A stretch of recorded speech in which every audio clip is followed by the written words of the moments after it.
Welcome to the Teaching Literacy Podcast. I'm your host, Jake Downs. I'm a fourth grade teacher, PhD student at Utah State University, and someone who just wants to know more about reading. This podcast is about bridging literacy research into practice. Every episode, you'll hear from a literacy researcher about their work, why it matters, and how to turn it into practice in your classroom.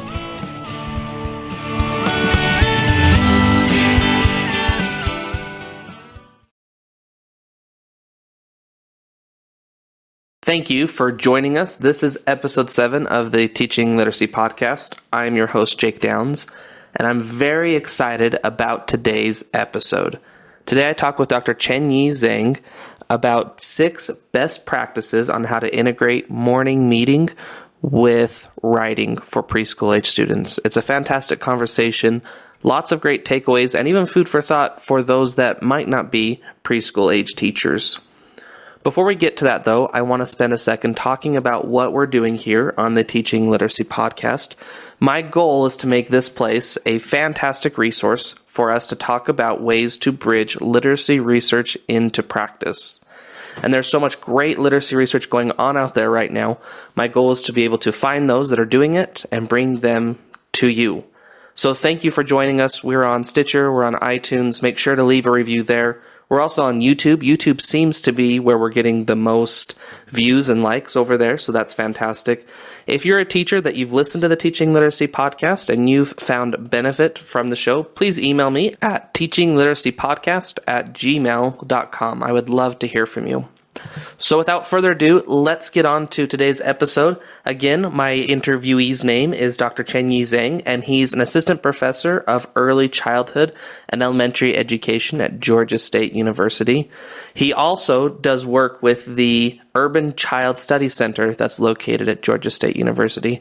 It's a great conversation, and make sure to stick around after the show for my 2 cents on the conversation today.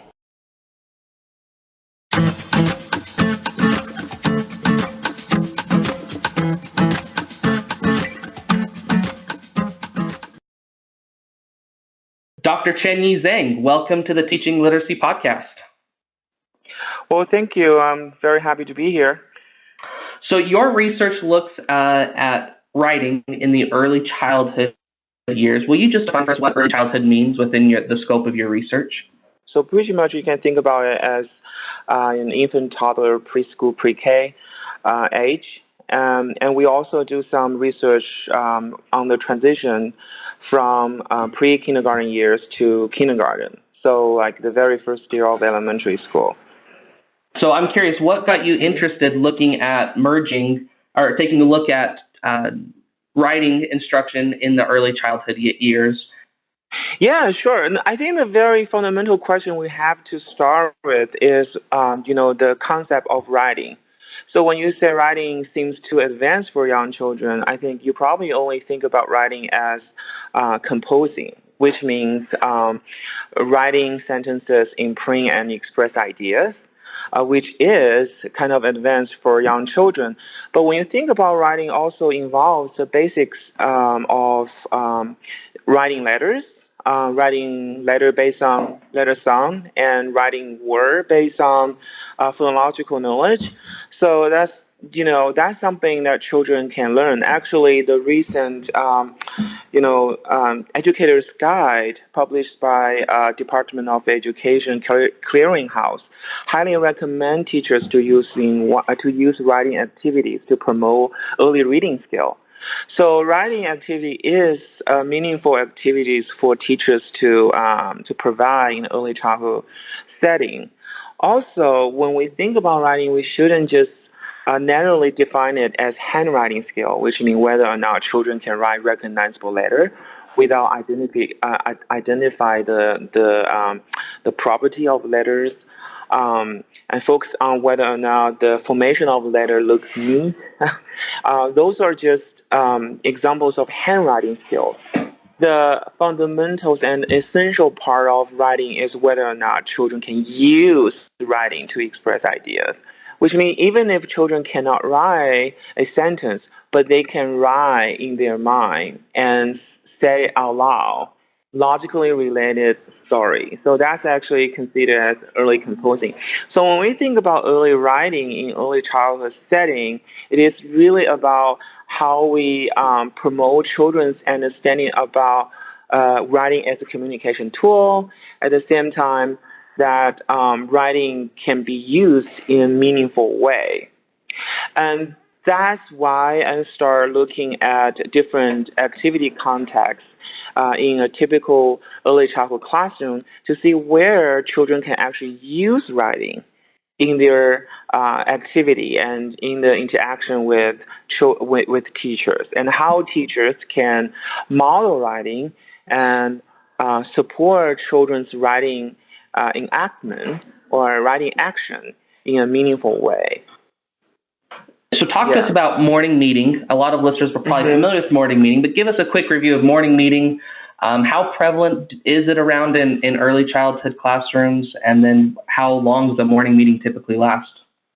Yeah, morning meeting is usually it's the very first large group activity in many early childhood classroom, like preschool, pre-K classroom.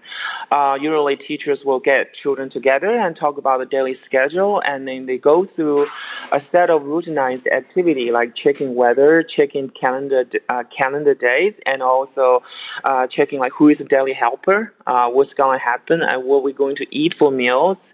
And such activity occurs pretty much in all early childhood classroom, and also universally as well in other cultures. For example, in Japan, they also do the same kind of setup when they start a typical day in a classroom. Although they may call it different names, sometimes some classrooms call it community time. Sometimes they call it morning play time.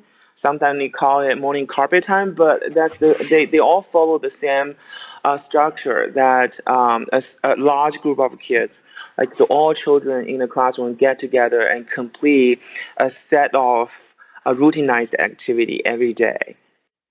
So then what are some of the advantages of integrating writing instruction during morning meeting time? Yeah, that's a really good question. Actually, it's from two perspectives, from teachers and children's perspective. From children's perspective, though, is morning meeting time is it's the very first large group activity during the day. So children are usually very engaged and pay close attention to that very activity because it's the very first activity. They just arrive in the classroom. They're still like really energetic toward the day. So time-wise, it's a good context for children. And also, the morning activity involves routinized activities. In other words, those activities are very familiar to children. And it's a repeated activity, so children know what they're supposed to do, what kind of a question they need to answer, or what kind of interaction they need to participate. So it's even though teacher do not give explicit instruction about like what you're supposed to do, but all children understand it because those activities are meaningful. Like you check the weather, that's meaningful. Tell me the weather today. Or you check the calendar, tell me the day today. Those are all meaningful activity that closely related to children's daily life and their daily experience. So it's very easy to get them connected to the activity. So morning meeting time really provide a meaningful context for both teachers and children.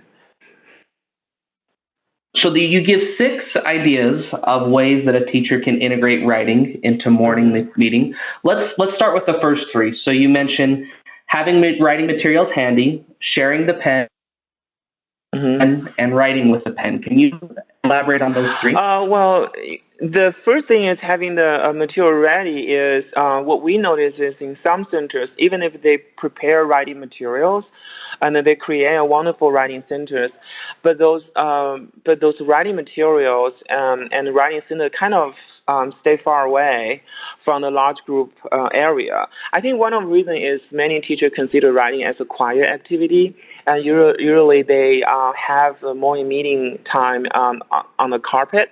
or somewhere close to dramatic play area. That's kind of like, hyperactive area. So they want to put the writing center away. But then we have to think about, writing material are prepared for use. So teachers have to find opportunity to demonstrate how to use those writing materials in a meaningful way. So the writing material, even though you have a writing center is set up in a classroom, writing material also need to be, easy to get in different areas. For example, even if you are in science area, you should be able to see this notepad and a pen prepared for that, just in case children want to, scribble or they want to draw something related to the theme in the science area.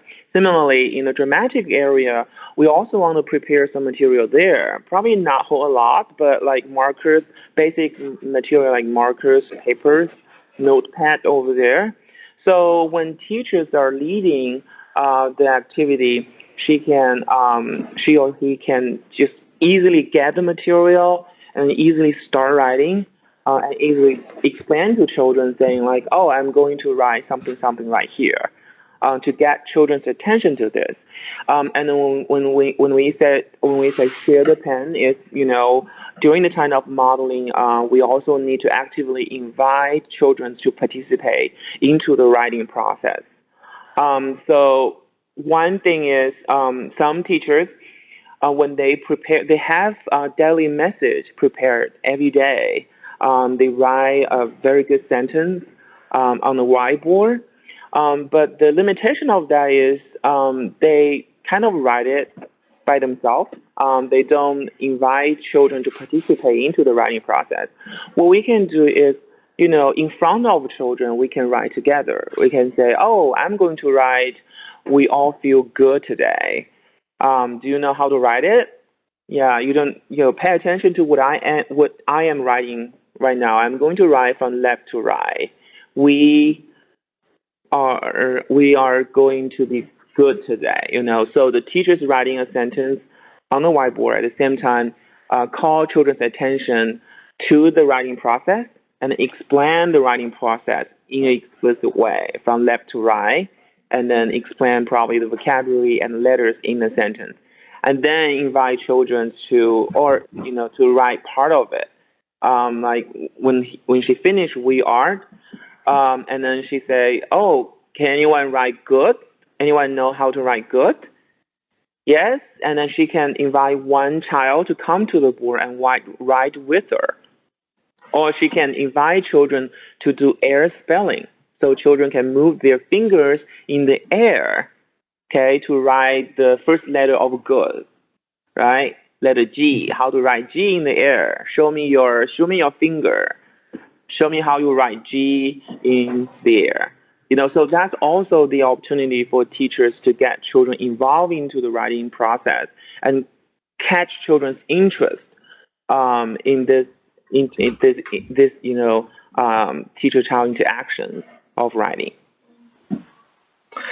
So help me understand, see if I'm understanding this right. So one possible way a teacher could do this is, let's say, for example, to begin morning meeting, the teacher usually begins with the day of the week and then the weather. And so instead of having those things pre-written on the whiteboard, today is Tuesday, it will be 72 degrees today.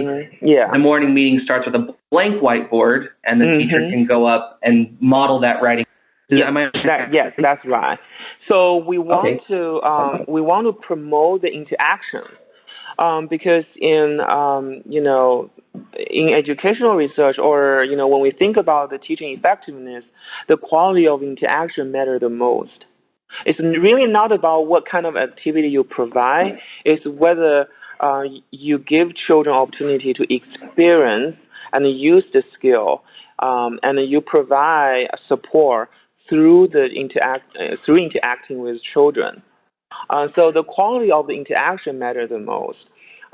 So we have to think about how to get children involved into action, rather than, when you think about, writing all of these words and sentences ahead of time, it's kind of like we're giving lecture to children. So we have to think about getting children involved into this process. And one thing is, because writing involves like hand movement, many children consider that as type of play if we frame writing in a meaningful way. But if we only put writing in small group, for example, I oftentimes observe teachers prepare, a writing activity in small group time, like like 3 or 4 children around the table, and what they do is they trace letters, or they copy letters or copy words. Those are very mechanical. Such writing activity does not have a meaningful context. That's kind of the rationale of putting writing into morning meetings so children can use it. So when we're trying to develop that interaction, what is the focus? Is it having students produce meaningful language, productive language? Is it connecting that letters have sound, more of that phonemic awareness component? Is it all of the above? What's the focus of the interaction? I think for morning meeting time is the perfect context for teachers to model writing process, to model the use of writing in a meaningful way. At the same time, to allow children to experience writing process, and invite children to participate in this process of generating meaningful text. So when you write the vocabulary of month, vocabulary of day on the whiteboard, you are actually generating meaningful text. It provides a good proxy for teachers to encourage more literacy, activity in other contexts. So the last 3 strategies that you recommend for teachers to integrate writing with morning meeting routine is scaffold writing attempts, build community, and keep writing components brief. Can you elaborate on those? Yes. So when teacher model writing, it is great opportunity for teachers to provide explicit instruction on literacy skills. Because writing relies on pre-reading skills such as letter knowledge, pre-knowledge. It also relies on vocabulary skill, basic, such as the words of the month, word of the weather. So when teacher model writing, they have great opportunity to just introduce those words, knowledge in an explicit way. So as I mentioned earlier, for example, when they write Tuesday, they can ask the question like, do you remember what's the first letter of Tuesday? And then she can scaffold, she can provide some hints or prompts. Say, let's say Tuesday together. Tuesday. So what's the first letter of Tuesday? Tuesday. Good. It's the T. T makes T sound. And then she start writing T. Anyone remember how to write a T? Yes, we have to write a line this way and write a line go down. But you can see just few sentences. She touched on letter knowledge, phonological awareness. That's the initial sound of the vocabulary, letter sound, and also the pre-knowledge. And she can also talk about the writing convention, like the first letter of a word in a sentence we should use uppercase, not lowercase. That's also the opportunity for them to explain the writing convention as well. So teachers need to be aware to consistently provide explicit instruction of literacy skill in the process of writing. And frankly speaking, I think writing is a great context or proxy for introducing literacy skill because it provides teachers a platform. So when a teacher write a vocabulary or write a sentence, she has lots of opportunities to talk about literacy skills and can touch on different literacy knowledge as well. And in this process, teachers can observe children's reactions to such instructions, so they can modify their instructions during their writing. So when they find children have easier time, children can all understand the letter knowledge, for example, and she can talk about the syllables of the vocabulary. And if she noticed that children have difficulty understand certain literacy skill, and she can make it easier by single out, for example, one letter. Just talk about letter T. Just talk about letter formation of T, instead of talk about the next letters in a vocabulary. And then for building communities, the same thing. So when I mentioned that, usually teachers use morning meeting time to do the daily helper, and sometimes they do the attendance taking, and sometimes they ask the children how do they feel, what do they have yesterday or at home, or what kind of game they play at home with their parents. All of those are community building conversation, but they can make that to be part of the writing routine as well. As simply as, if you feel happy, write yes. Why yes? Right? Instead of letting children yell, "Are you happy today?" Yes. And then that's it. And even some children, they seems like not happy at all. The child will also say yes. But like, if you involve writing into this, okay, let's write yes. If we all feel happy today, let's write yes on the whiteboard. Or let's all use our finger to write letter Y in the air. That's, in this way, you infuse writing into action, into this community building time.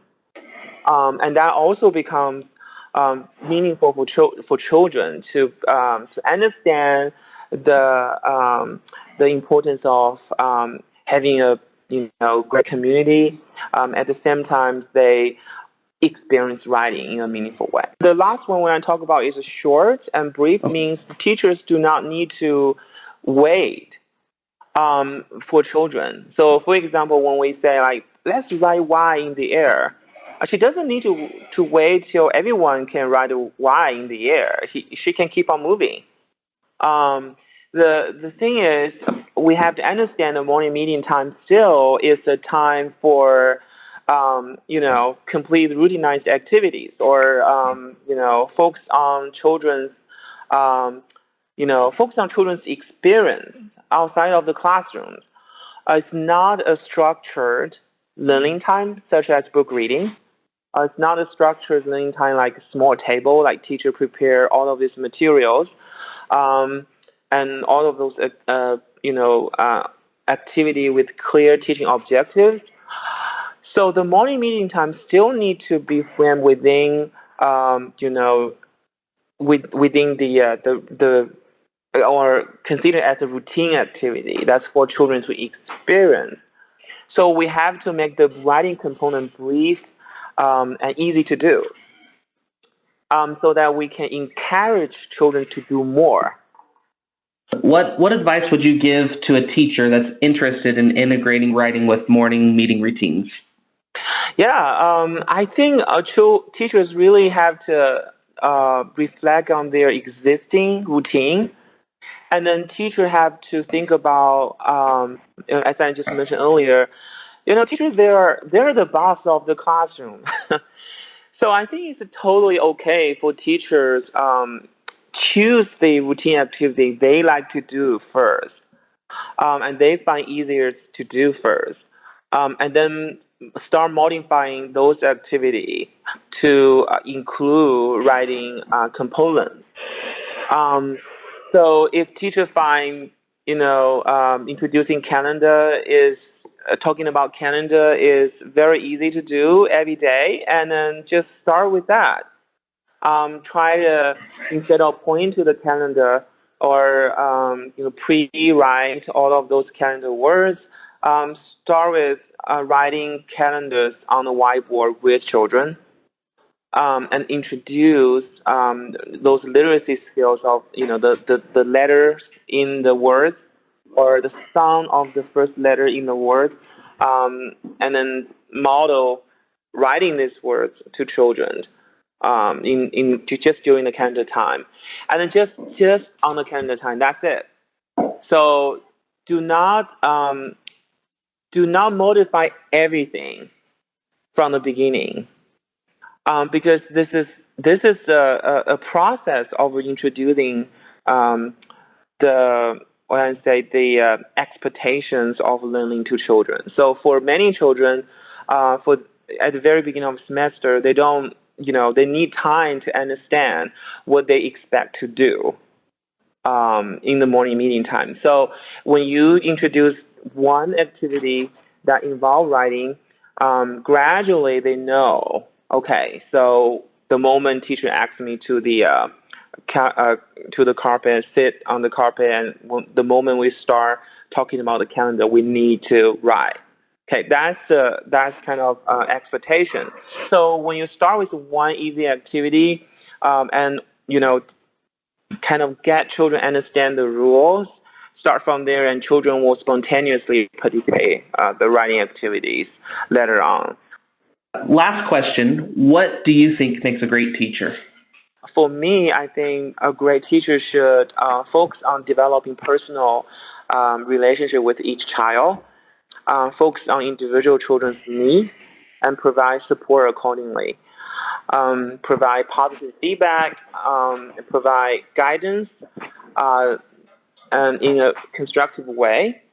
And I also think a great teacher should consistently reflect on her own experience, not only for the benefit of children's learning, but also benefit of their own professional growth. So I know you do some work with the Urban Child Studies Center. Will you tell us a little about that? Oh, yeah, sure. We actually have an Urban Child Studies Center at Georgia State. In this center, we focus on translating scientific research into practice, like the project I've been doing, translating the existing writing, studies into this practice of infusing writing into morning meeting time. So we love to collaborate with teachers. We love to learn more about our classrooms, because I think the researcher-teacher partnership is very important for professional learning and for improving the quality of early childhood education. And we take a very different approach. Instead of we researchers prepare everything and train teachers to do, we consider teachers as a very important contributor to professional learning. So, for example, for this morning meeting time project, I actually spend time observe early childhood classroom, and then I have personal conversation with many teachers and directors, and I know that they do not want to have new activities. Yeah, because new activities mean they have to change a lot for their existing schedule and curriculum and everything. So that's why instead of introducing a complete new writing activity to a classroom, we modify existing classroom activity to include writing component. So for this project, for this morning meeting project, really, I learned a lot from teachers. I just introduced the practice based on my understanding of literacy research, but it is teachers who tell me or who inform me what actually will work. So we take the same approach in Urban Child Studies Center, and we love to collaborate with teachers, learn more about them, learn more about what their specific needs are, and then work together and collaborate and develop more practice for early childhood workforce. Yeah, so if you are interested in our works, you want to establish connection with us, please visit our website and send us an email and let's work together. Excellent. Well, Dr. Chenyi Zhang, thank you for coming on the show today. Oh, thank you.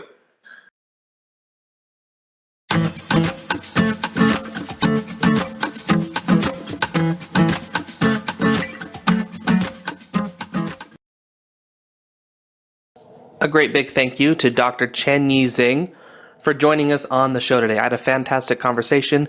I hope you had several takeaways from the show as well. For me, here's my 2 cents that I want to leave with you before the end of the show today. My first takeaway from the show has to do with regular classroom routines. In Dr. Zhang's research, what he does is he will go into a classroom and he will just observe and see what the normal classroom routines are over several days. And then from there, he looks for ways that he can integrate literacy instruction, writing instruction into those regular classroom routines. And that's how him focusing on integrating writing instruction with morning meeting came to be.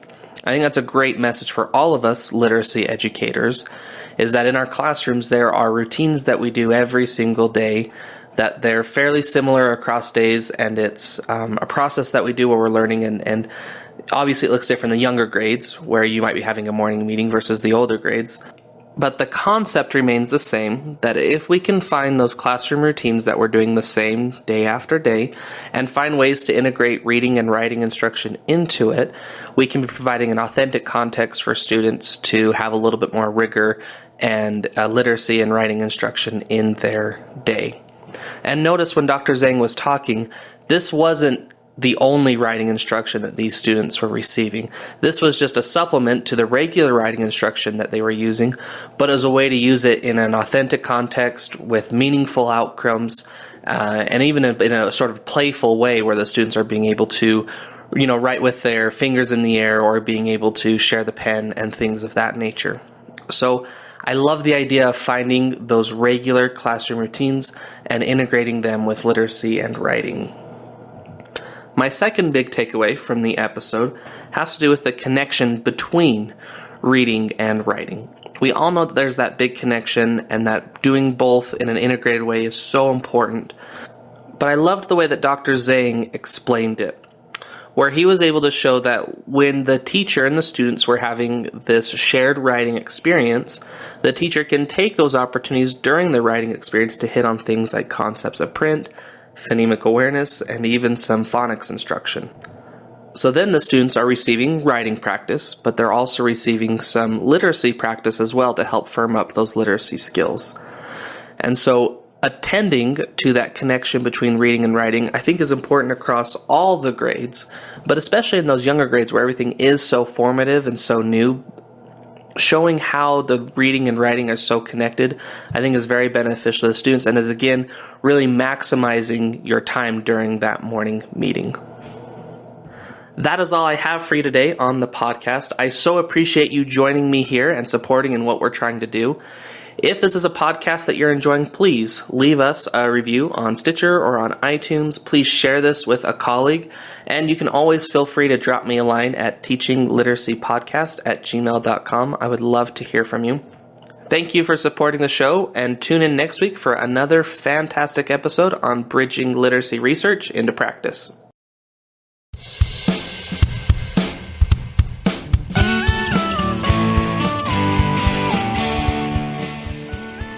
Thanks for listening to our conversation today. Remember to check out the show notes for more details. If you have feedback or a show idea, feel free to email me at teachingliteracypodcast@gmail.com. This is Jake with the Teaching Literacy Podcast, and until next time, let's go and teach literacy just a little bit better.